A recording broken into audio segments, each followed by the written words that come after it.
তুমি কি প্রেম করো, এটা হলো অবৈধ কাম, এটা ভালো না। বিয়ে করা এটা পবিত্র কাজ।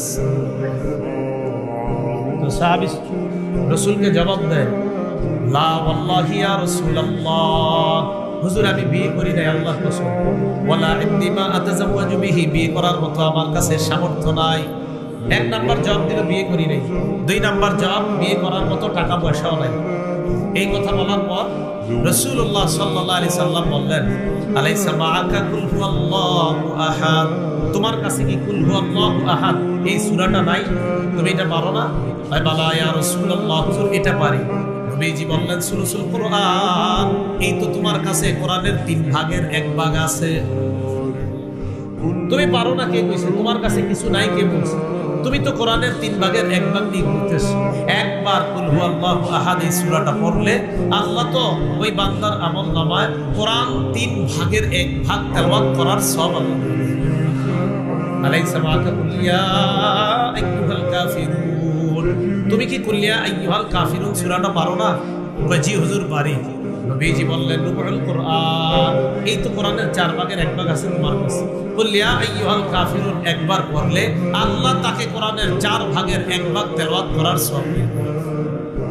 আলাইসা মাআকা ইযা জাআ নাসরুল্লাহি ওয়াল ফাত, তুমি কি ইযা জাআ নাসরুল্লাহি ওয়াল ফাত এই সূরাটা পারো? আছে তোমার কাছে?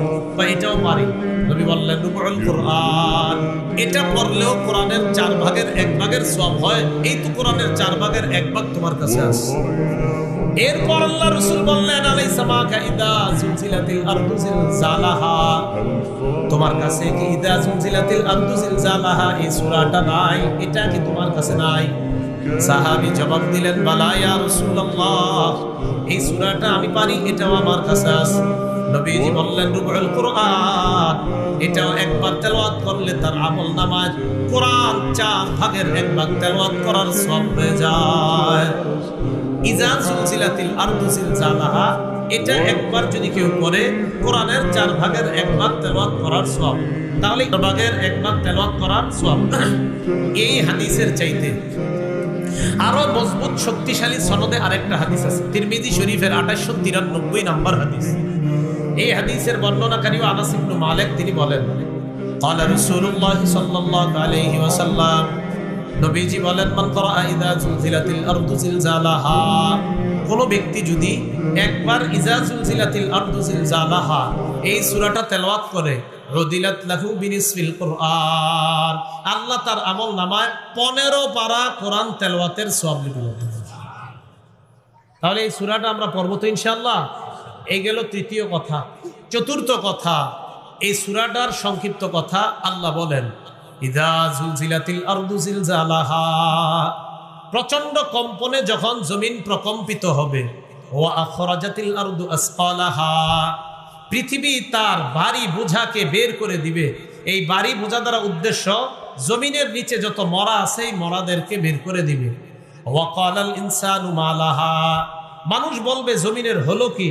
আল্লাহ বলেন, ইয়াউমা ইযিন তুহাদ্দিসু আখবারাহা, সেদিন জমিন তার পিঠের উপরে যারা যা করছে সব বলে দিবে।